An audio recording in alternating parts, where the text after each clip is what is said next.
If you are, then you know that this is The Critics in the Crowd. We're back with another Yuletide episode for your holiday listening pleasure. We covered Dashing Through the Snow last time. Did it enter our list of holiday faves? You'll have to go back and check it out to learn more.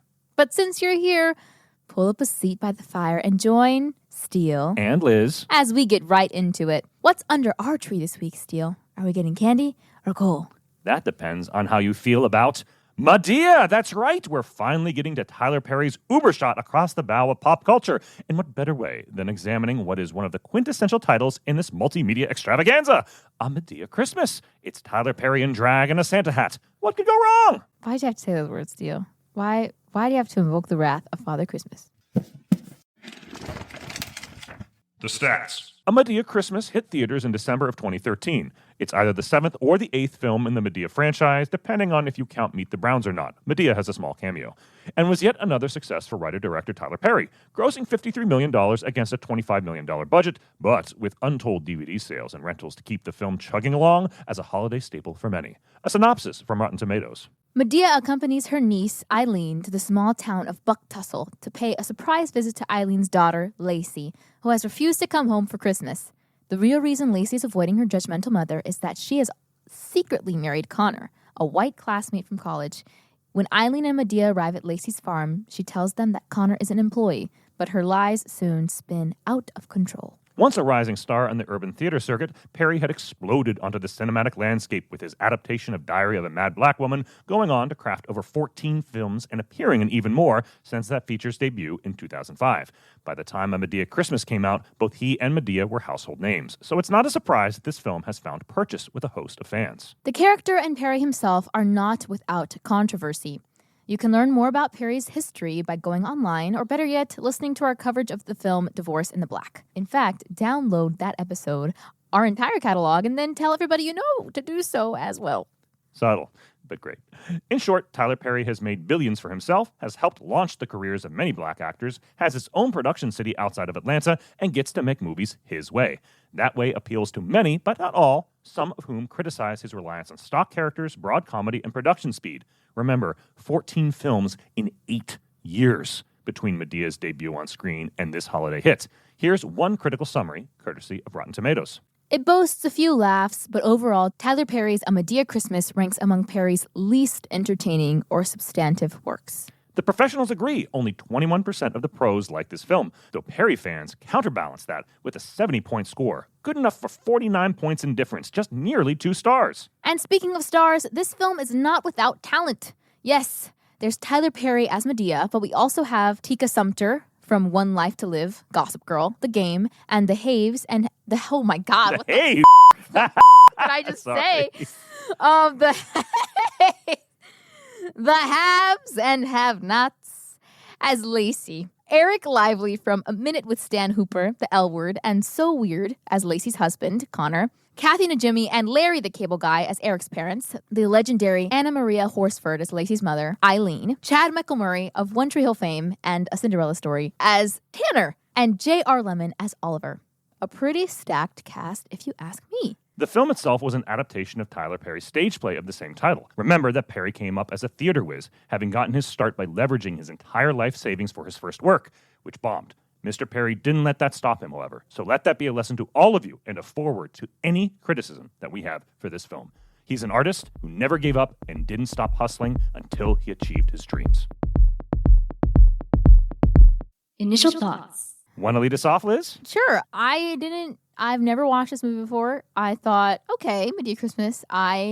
When I was a kid, was a fan of Madea. My cousins and I used to watch these movies when we were kids. Most notably and most famously, Diary of a Mad Black Woman. I think one of the most successful, if not the thing that kickstarted Tyler Perry's career, especially as Madea. It's the foundation. Exactly. Yeah. This was my first Madea feature, and I was excited. I wanted to see what the hype was all about. I'll admit that excitement was tempered somewhat based on my mixed reaction during our coverage of Divorce in the Black. As I have said before on this podcast, I have an immense amount of personal respect for Tyler Perry, but was not a viewer, lover, hater, or adjacent. I was an agnostic. I also knew that A Madea Christmas was a big one for his fans, so I prepped myself for best and worst. If this is one of the films that people think is indicative of Perry's work, then I want to be front and center to solidify my foundation when it comes to Madea.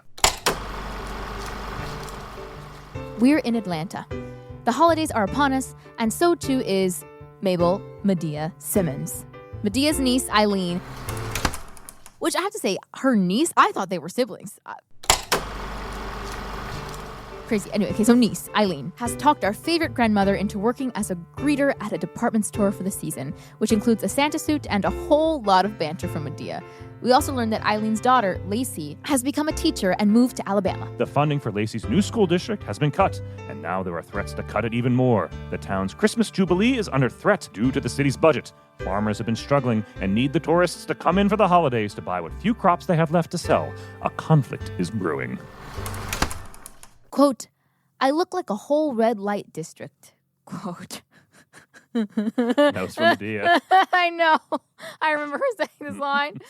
I'm not ashamed to admit that I smirked at that line and at the poinsettias banter in the City Hall scene. There's a lot of funny gags right up front. Yeah, okay. I am laughing at this point in the movie. Tyler Perry's comedic timing is friggin' spot on. Has always been. You could watch it from the clips that you see on the plays, from any of the Madea films. The titles have a nice visual flair, but the font almost made it feel like they were out of a horror movie. I don't know. It was really struck me. But beyond that, there's a lot of visual slickness in here. There's a long pullback shot with the characters that I felt was very nice. But Madea almost stepped on Eileen's lines a couple times. This is going to keep coming back again and again where, like, just take it one more time because it just felt stilted. He's great comedically in terms of timing, but a couple times you have a good line and you use it and there's just a little bit of a flub. So let's take it back and do it again just that way. Yeah, I honestly agree with that. It's one of the weirder things of this film where you're like, huh? What? It just seems a little messy. But you also see that in the blooper. Did you watch the blooper reel at the end? Mm-hmm. I was like, oh, okay. So if this is how we're doing it, this is exactly what the film is like. It's just like a big one long blooper reel. The jokes hit, especially from Madea. And also Eileen's character. Even though Eileen's character is pretty true when it comes to like person, Yeah, that's the point. But that's the point, right? Is that she can be like really a manipulative mother. She really sells it. She really, really sells it. And I really enjoyed Anna Maria's performance. I don't understand this whole crowd scene with Lacey and everybody in the school district. The principal is there and the mayor and the townsfolk. Is this a school? Is it City Hall? Is a school in the City Hall? Is City Hall in the school? It is a small town.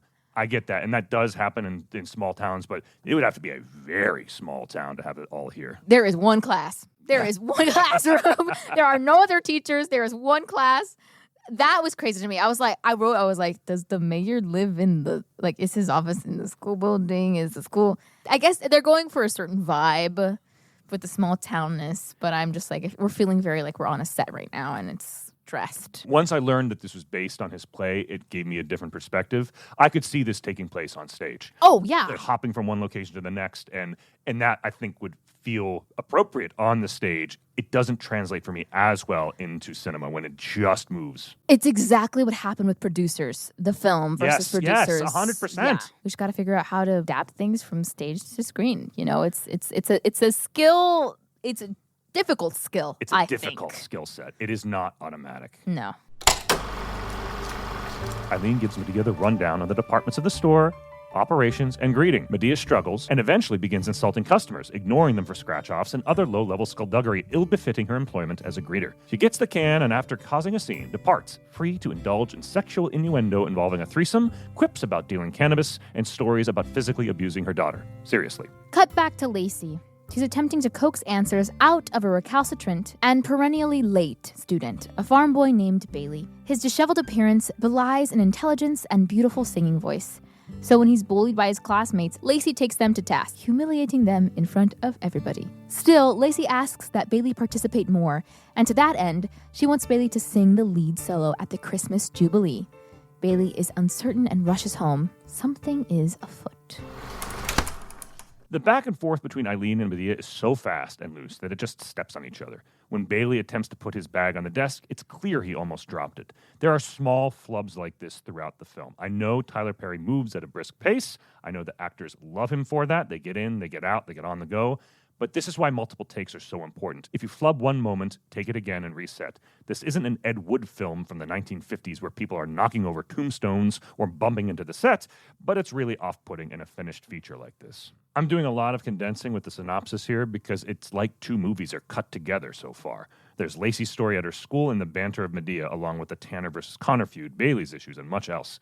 There are a lot of interconnected and moving pieces, some of which don't work, some of which do. I think the good elements are kind of thrown into contrast because of the jarring intercuts, which play almost like a tennis match. Also, the editing with the little bells or the wreath. Mm-hmm. Did you see that? I did see that. Did it make you angry? It didn't make me angry. It was okay. Okay. Liz's face does not agree that it was okay.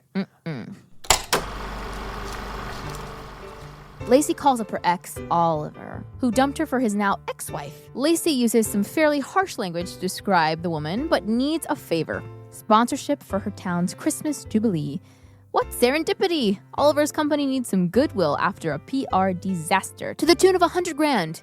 And potentially more than that with the way their banter is heading. To that end, rather than email the contract, like a normal person, or fax it like an antediluvian like me, Oliver is going to personally deliver it and impress himself upon Lacey. Wink, wink, nudge, nudge, say no more. Unfortunately, with all the hullabaloo surrounding the school, it means that Lacey can't come home to see her mother, Eileen, for Christmas. Or at least that's what Lacey says. In actuality, it's because she's married to a white man, Connor, who Lacey has never even introduced to her mother. Connor's a decent man with a plan to save the town in the form of modified corn. But Tanner, one of the farmers who wants to cut the school budget, is opposed. Tanner bullied Connor back in school, and there's no way he's going to let this college boy undercut his own crop. Lacey has her own issues with Tanner. He's the father of Bailey. Lacey confronts him and Bailey's mother about his excellence in school, but Tanner refuses to listen. It seems like Bailey will never escape the small town, much to his mother's chagrin. I've never seen One Tree Hill, but I do love Chad Michael-Murray. I think he's so cute. However, I do not. As I kept watching, I just did not. What were your thoughts on him in this role? Did it feel right for him? It didn't for me. This is getting into whether it's the script's fault or the actor's fault. I think that he was doing well with what he got. Tanner is a very one-dimensional character. I guess you're right. And Till the end, maybe. Yeah, at the very end, there's some reconciliation there. And I get it. Like, this is a Christmas story. This is Scrooge, and there is a big change. I didn't get the sense that he loved his son, Bailey. I didn't get the sense that he loved his farm or what he was doing. I get that he is an aggrieved person, but I wanted a little more than just the straight-up bully. Same. I mean, the film got me to hate him, so in that case... Well, yeah, but like it's very easy to hate him, you know.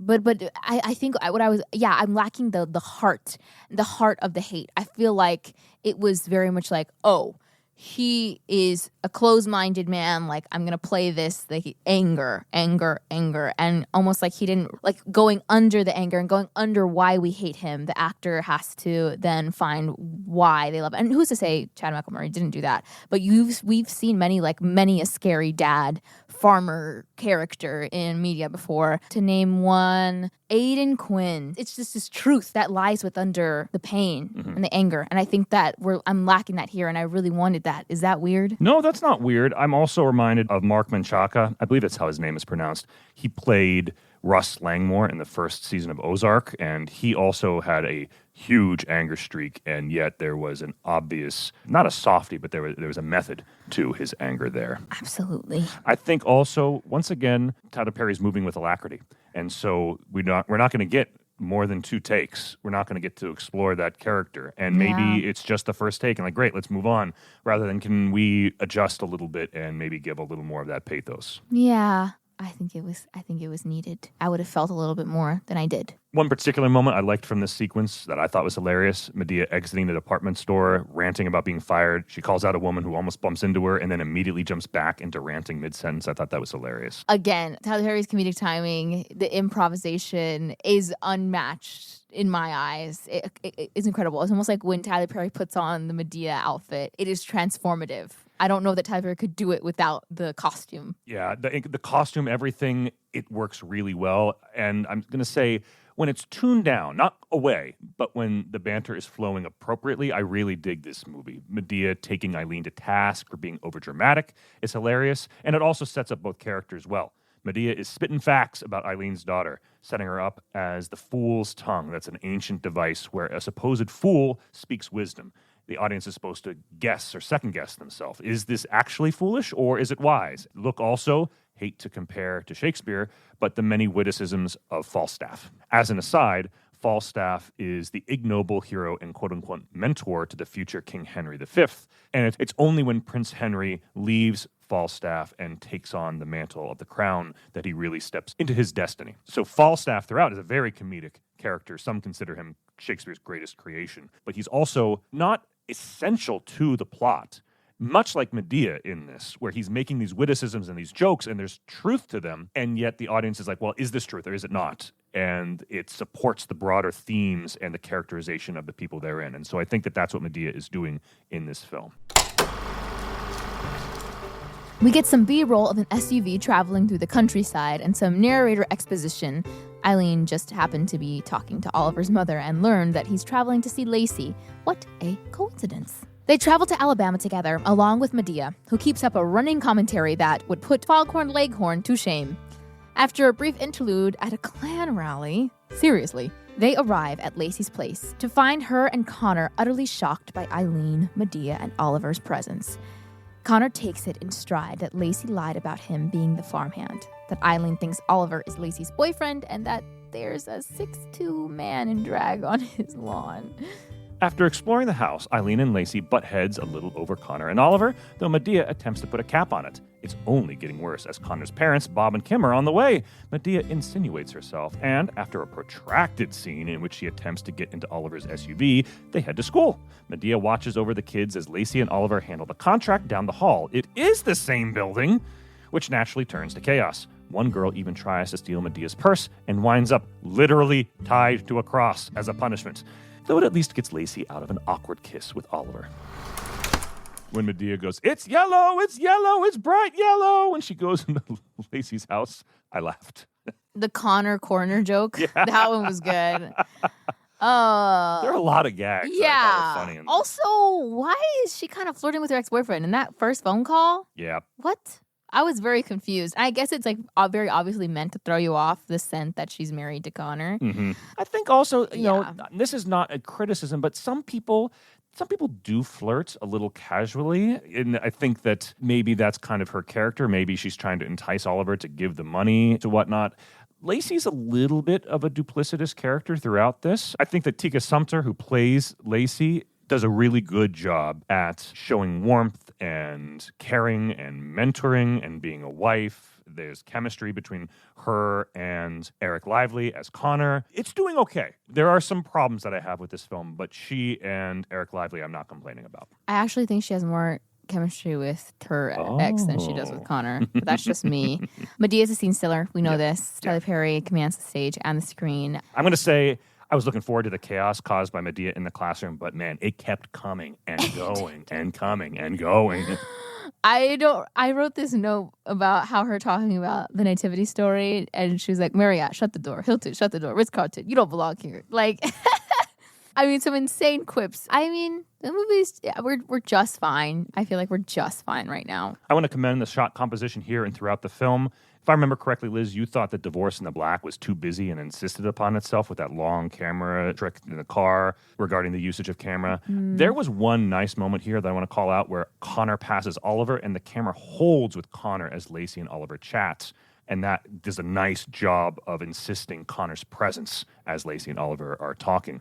Tyler Perry has style when he wants to use it, is what I'm saying. Yes, but then we still get the same indulgent shots. Like, I have something to talk about. Okay. Well, I talk about them later or now, but... Let's talk about them later. Later. Medea, once again, here is spitting facts, but she steps on Lacey's thanks, which would be bad enough. It was improv, but it's a cutaway. They could have easily just held off on more of Medea's dialogue for a second to let it sit.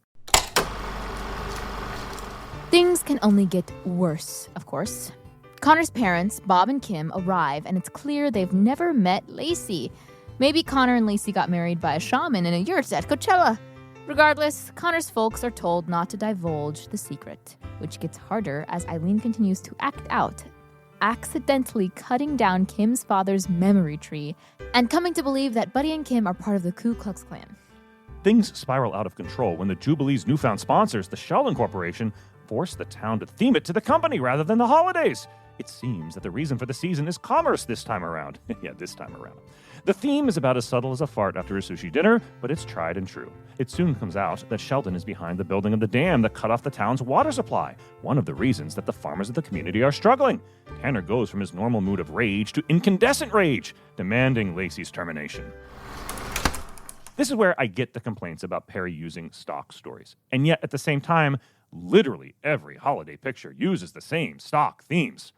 I personally find it fine. An old story told well is a beautiful thing. It's tried and true. Don't fix what ain't broken, yada, yada. I think they could have done a little more, but I'm not going to complain too much. I want to point out the powerhouses that are Larry the Cable Guy and Kathy and Jimmy. Oh. I am in love. The fact that Kathy and Jimmy looks like freaking Reba, and then references, they're sitting in bed and she's like, I don't know if I could do this. Like, I'm not an actress. I'm not Reba. And I'm like, I know you said that on purpose, Kathy. I know you did because her hair, just go watch the movie, guys. Larry the LOL. Cable Guy does the same thing. Oh, the Prideless Deck OTC. Mm-hmm. Tyler Perry casts really good people. I had no It's complaints true. about the acting in Divorce in the Black. There are lots of really good performances Yeah. in this film. Yeah. The technical aspects are where I get kind of snagged on. You're right. To me, it's one of the most annoying plot tropes when the catalyst person hurts others to protect themselves or someone else. Yeah. I mean, what else can you do? I mean, it's very common, but I just was annoyed. It fits also with the escalating lie and the escalation of the choices that you need to maintain that lie. Just come clean. Now unemployed, Lacey finally frees herself and speaks her truth to Eileen. Connor is not just her long-term roommate and emergency contact line for MoviePass. He's her husband. Eileen is just about as furious as Tanner was, revealing that her husband, Lacey's father, left her for a white person. News to Lacey, who was raised to believe that her father died protecting her mother from a white assailant. Cue the soap opera music, the stings, the betrayals, the amnesia. Okay, no amnesia. Lacey and Eileen have it out, after which Eileen storms out to wait for a cab back to Atlanta. That's going to be one hefty Uber and one happy driver, if you have to believe that surge pricing is through the roof right before Christmas. Nothing but a Christmas miracle will save us. Thankfully, Tyler Perry has us covered. At this point in the film, I'm bummed that Madea is not more of a driving force. It is A Madea Christmas. At the same time, I appreciate that she's a truth-sayer and pot-stirrer that reveals more through her adjacentness than if she were the star of every film. I hate to go highbrow here yet again, but she's a little like Falstaff. Yeah, I agree. I really liked how Medea's the truth getter. She will say the truth. She will say the things. And I didn't know anything about Falstaff before this, but I completely agree with your statement. I think that that's also to the film's credit for the themes, that Madea doesn't have a filter, and Lacey is worried about what everybody else is thinking about her. And these are two extremes. Lacey's lies begin to build upon each other, and Madea is obviously a force of nature. So there is a middle ground where people can be more truthful and not nearly as crazy as Madea is. Yeah, okay. So I think now we can reach the point, since we're almost finished with the film, with the shots that I was talking about. Yes. You like some of the shot composition. I had a few problems with some of the shot composition. Lay it on me. There's one scene where Lacey and one of the teachers or one of the the staff principal, is talking. Principal, it's the woman principal. And it's just a one long frontal shot. And they're walking. So I'm like, where are we walking to? Why are we walking here? We don't end up going anywhere. You can tell the actors are like having an awkward time trying to cheat out. And we get a big reaction because Lacey's telling the principal something important, and the principal turns and is like, oh my gosh. And so it's like, why couldn't we get an over the shoulder? Or as they say in the biz, an OTS. I'm learning stuff, guys. Yeah, this, I believe, was the moment where Lacey tells her that she secured the money from Yes. Oliver.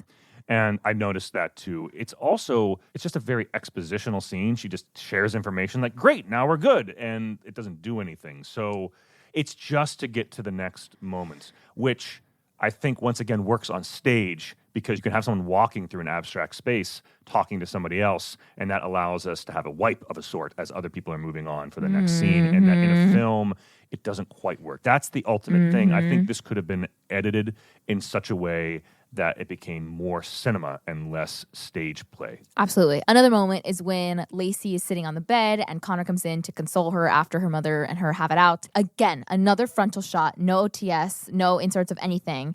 And she's sitting in front of the bed, camera facing her, and Connor comes in, and I understand not looking back at first, that makes complete sense. But then you can tell that the note was given to not look back and to keep looking forward, or maybe it was a choice from the actor, but it didn't make sense. It was very awkward where she's like, don't talk about my mother. But it's not just that. There was like one line she said that I was like, that was weird. You need to turn back and look at him. And she only looks back at him at the very end, right before he goes off to go do what we're about to talk about in a second. And then here, when the parents go and try and talk Eileen back into coming inside because she's being outlandish, and Madea comes and talks about her ankles, how they're like white or whatever, and they have this long insert shot of Eileen's ankles, really, really extra long. It was awkwardly long, and I was like, wait, my movie pause? No, it didn't. Just way too long. And so I think that was like a mistake in editing. But again, just some of these shots, I'm just like, I guess that one's fine for the joke, for the gag, but just editing's off. When Connor learns that Tanner was behind Lacey's termination, he finally snaps. He sets off to find Tanner and confront him, but Tanner's near death himself, having flipped over his truck in an accident. Eileen witnesses the carnage and manages to save Tanner, but it quickly devolves into chaos. Yo, dog, we heard you like chaos, so we made chaos so you can chaos while you chaos. It all winds up with Tanner and Connor reconciling. They thank Eileen, and she accepts Lacey and Connor's marriage. Not much she could do about it, really. Tanner agrees to listen to Connor about his corn hybrid. Lacey's on the way to getting rehired, and we all wind up at the final holiday extravaganza in which Lacey thanks everyone, even the sponsors, and promises to help everybody get a firm foothold under him. Bailey leads those lovable scamps in his class in a song. Lacey embraces Connor, and Madea twerks in the midst of it all. Does she really? I don't think she Did actually I miss? She dances. That's the gag that when people mock Tyler Perry, that people having this really serious scene and then Madea comes in like twerking in the background. What? Goes off. I did not know that. The whole climax is absurdly overdone. For a film that likes to meander around for jokes, it ratchets up the drama very quickly. I do like the way the narrative kind of wraps itself up. It's a little saccharine, but it feels full circle. I just think a little more thought could have been put into the way everything ties together. Bailey, in particular, feels more like a prop than a character. Oh, that's a really good take. I was wondering how I felt about him because I don't really feel much of anything. And also, he's saying the Christmas solo, but then there's no, like, song that comes in. He just sings, Mary Did You Know, like the first, like, one verse, one chorus, and then he's out. And I'm like, wait. I thought it's like the Christmas song. Like, we should all be singing, like, the big choir. Like, there's a whole choir of kids behind him, and we haven't heard him sing at all. And then there they are. They could sing Mary Did You Know, and he could come in and be like the solo, like that is in the friggin', or even in Love Actually. Yes. And the little girl sings, and she's so good and amazing. And then the kid has a drum solo. And so it's like, we love those kids. We're like, oh my gosh, like, our hearts, and I don't feel much for poor Bailey here. Sorry, Bailey. He's underdeveloped. He doesn't have a lot of choices for himself. He is used to show that Lacey is a good teacher. He is used to show that Tanner is a bad father. He is used to show that things have shifted in this small town. That's fine. It's been done before. He doesn't need a huge role. We have a lot of characters for such a small film here. So I'm not against it, but I didn't see enough for him to understand why he's going to wind up singing at the end of this. Same. Also, them playing Joy to the World while Connor is pissed off, like literally gets up from the bed and is like gonna go beat up Tanner, and Joy to the World's playing, and then Eileen saves Tanner from the crash, and then Joy to the World still is playing, and then Connor, visibly having seen a truck flipped over, visibly seeing Tanner on the floor, is like, you better never talk to my wife like that, and then punches him in the... Connor lacks context clues, because what the hell was that? I mean, don't knock him while he's down. I mean, knock him, but not while he's down. He's real down. I can buy that someone would be so furious at someone who has harmed their loved one that they would act improperly in that moment. Heard. I get that. It's a little tough with the speed, and all this starts to happen at the very end of the film. It's like, oh, we need to wrap this movie up, and so we need these two people here, and here's Eileen, and we all kind of learn, and then we come together again. It was a lot for me. Them featuring the Ain't Nobody Got Time for That Lady and the Hide Your Kids, Hide Your Wife. Mm-hmm. I was like, whoa, that just aged this movie for me. This movie could literally like sit anywhere. It looks like it could have been filmed like 5 years ago. Mm-hmm. Truly, it doesn't look nothing about it is particular to the time except for that. And I was like, oh my God, wow. Yeah, there are elements in classic Looney Tunes cartoons and Disney cartoons, Mickey Mouse, that are of the time and referencing in the same way that you'll have The Simpsons referencing something of the times. And sometimes they work and sometimes they don't. But in the really good ones, it doesn't matter because it's still so good in context that it's funny because of what's going on in the story. And when there are just these kind of cutaways, it feels more like a sitcom. Like, oh, you remember this thing that just happened last week? Or you remember that thing that happened? And as you say, this film could have been shot in 2005. It could have been shot in 2025. It feels a little ageless to me in a good way. You could throw this on any Christmas. It's just as fulfilling as it was when it was released. Those memes that come and go age it a lot.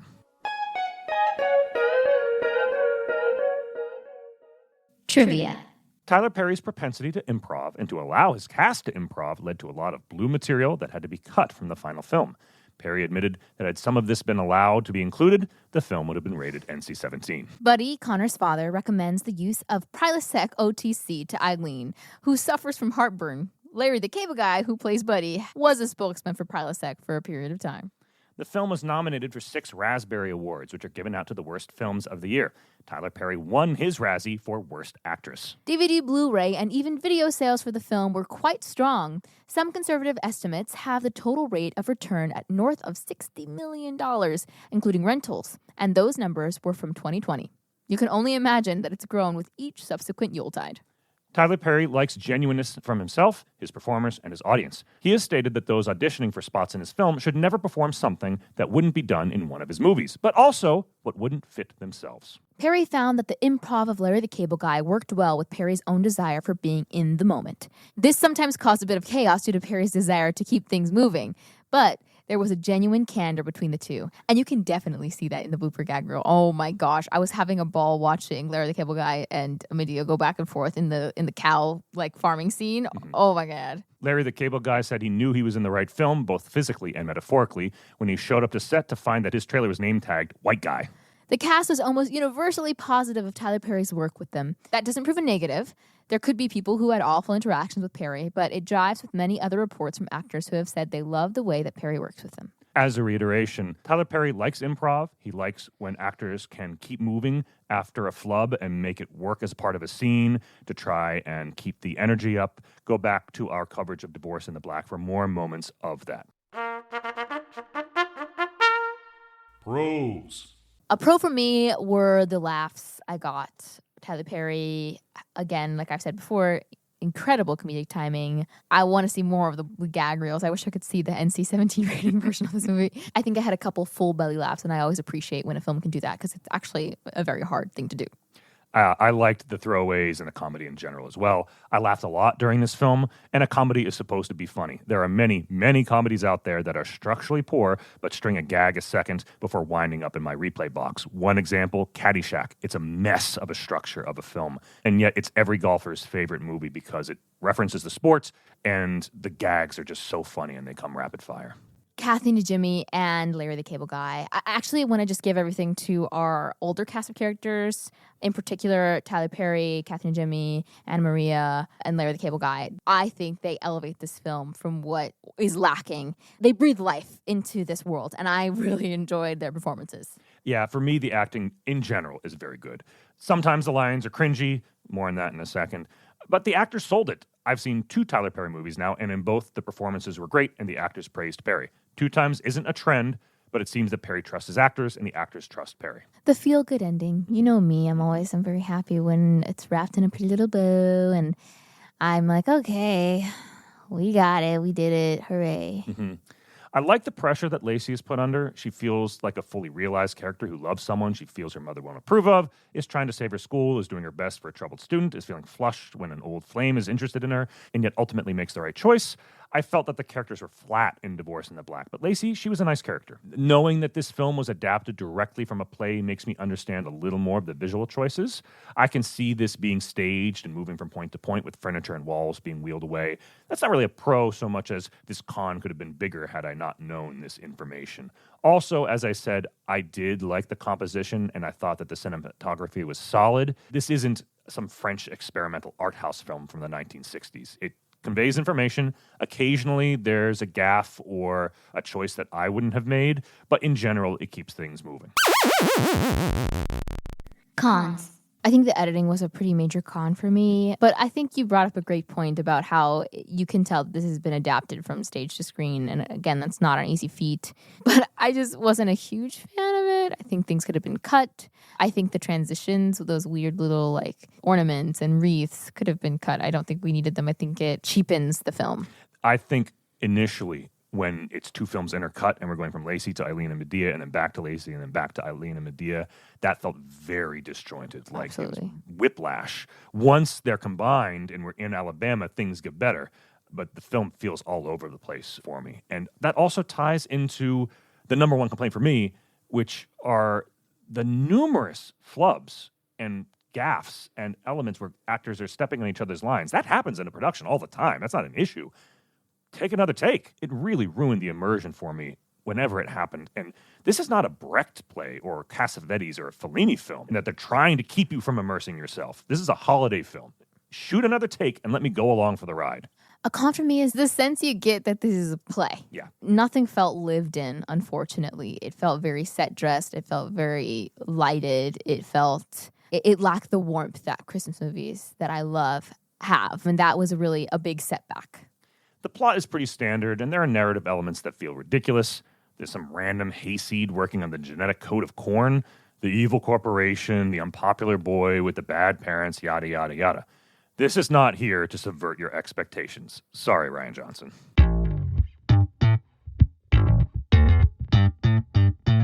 Personal opinion. We're getting into personal opinion now. Where does this film reside? A holiday classic or a Yuletide reject? That sounds like a good band name. No, Yuletide reject. The Yuletide Rejects. Deck the halls with boughs of holly. Okay, that was more Gremlins 2 than it was anything else. Okay. Gremlins is a great, that's a great Christmas movie. So is the original Gremlins. Well, I said Gremlins, the first one. Oh, is Gremlins 2 not a Christmas? Well, I mean, I think they both are, but Gremlins 1 is Gremlins 1 is definitely a Christmas yeah. movie. Only you can decide for yourselves. But Steele, he has an opinion, and he's dropping it like it's hot, like it's a hot plate of hot links that are hotter than hot in the heat of the hot sun on a hot beach in August. Really? Oh my God. You went too far with that last one, Liz. Oh. I went too far? Guys, Steele writes a damn script so great. August was all from his little mind. There's a lot of jank in this script. That is, there are continuity problems. The narrative choices are wild. We are given two different films stitched together in the first half. This was not a great story in terms of structure. But I have to admit, I laughed at least once a minute. Often it was stilted when something goes wrong, but I didn't press pause or roll my eyes or go to get pizza rolls at any point during this film. Perry has a gift for comedy. Oh my gosh, okay, wait. So I actually have a story with the whole, pausing the film. So I was very busy in the middle of watching this, and I got halfway through and was like, okay, I'm going to come back to this because I was, anyway, just very busy. And I was like, great, I had rented it on YouTube. And you know how you rent on YouTube, it's once you start it, 48 hours is all you have to watch it. Well, 72 hours later, I was like, oh my God, what have I done? Because I was like, I don't want to pay another whatever dollars basically almost $4, basically $4 after taxes for this. So luckily though, I was re-watching very recently and they had it on this thing called Movie Sphere where you could get a free subscription. And so I have to cancel that today. Okay, cool. Yes, opinion. It's fine. I mean, I feel like it's the going rate for Madea films. I do agree with that first review in the beginning. It boasts a few laughs, but overall, Tyler Perry's A Madea Christmas ranks among Perry's least entertaining or substantive works. Absolutely. It's got a very low-budget feeling and good laughs. Few laughs, but good. The script and the plot don't matter too much. It's not groundbreaking, but it's here. This is really something you put on while you make a Christmas dinner or wrap gifts or clean the house for your guests. It's not something you really sit and watch and I feel like really enjoy like you would, I don't know, The Grinch. And yet there are millions of people who think that this is one of the best Christmas movies ever. Wow. The critics in the crowd are divided. Audiences love A Madea Christmas, with 70% of them loving what Tyler Perry is putting on the plate. Critics, of course, would prefer another helping of Christmas goose rather than more holiday schlock. What, with only 21% liking this film? What are you thinking still? Are we pro Perry? Everybody can like what they want to like, and that audience score is a little high. But overall, I enjoyed this film. It's not high art, but it's not supposed to be. I laughed throughout. I dug Perry's narrative choices in general, and I got a lot from a series of strong actors. If someone asked me to see what's got Monsieur Perry in trouble, this wouldn't be the film I would choose, but nor would it be his magnum opus. It's a solid, it's fine, It's a modern-day Ernest movie. I'm with the crowd on this one. Liz? I'm with the critics. But I don't even know if what did the critics give it again? 21%. Well, how much is that? How many stars? That's on the Liz scale, it's 1 out of 5. Oh, shoot. Yes. Okay, then I'm with the critics. I give this 1 star. 1 Liz star. Simply for the fact that it made me laugh and had Kathy and a Jimmy. I was hoping to like it more. I never want to watch a movie I don't like. But I mean, who does? I think there's a difference between a film that you go in knowing that you're going to hate and having fun with it. Back in my youth, there was a movie theater in Pittsburgh at the Maxi Saver. And on the last Thursday of a film's run, this was the second run movie theater. So you'd spend $2 and go see Jurassic Park in October. On the last Thursday before that film went out of the theater, they would encourage people to come and to yell at the screen and to throw things and to kind of do like a Rocky Horror Picture Show. So I think there are films that are fun that are not that great. And when you're kind of in on the gag. And then there are films that are just not great and they're not fun and they're either boring or they're not well constructed. And I don't want to see those kinds of films. I don't feel that this is that kind of film. There's a genuineness and a heart to it. It just doesn't quite stick the landing. Heard. And that does it for Madea for this episode and for the holidays. Luckily for us, we're recording this months in advance, so we still get all of that holiday fun time to be had with everybody. Alas, you're but days away from the end of the cheerful season. Make sure to hug your loved ones. Make sure to turn on those Christmas favorites, which may include a certain drag-wearing Atlanta-based icon, and guzzle that eggnog. Thoughts on eggnog, Liz? I've literally never had it. It sounds like I can't bring myself to ever drink that. Eggnog. Liz, Eggnog. you are missing out. All the more eggnog for me, audiences. Hot chocolate, y'all. Don't be weird and drink eggnog like Steele.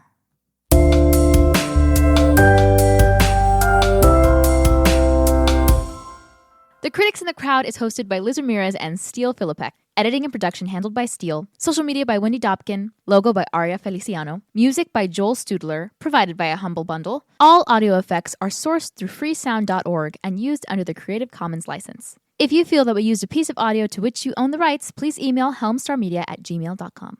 This episode was recorded at the Communipub branch of the Jersey City Public Library. Special thanks to Kyle Ramsey and all of the amazing librarians at this location throughout the United States and throughout the world.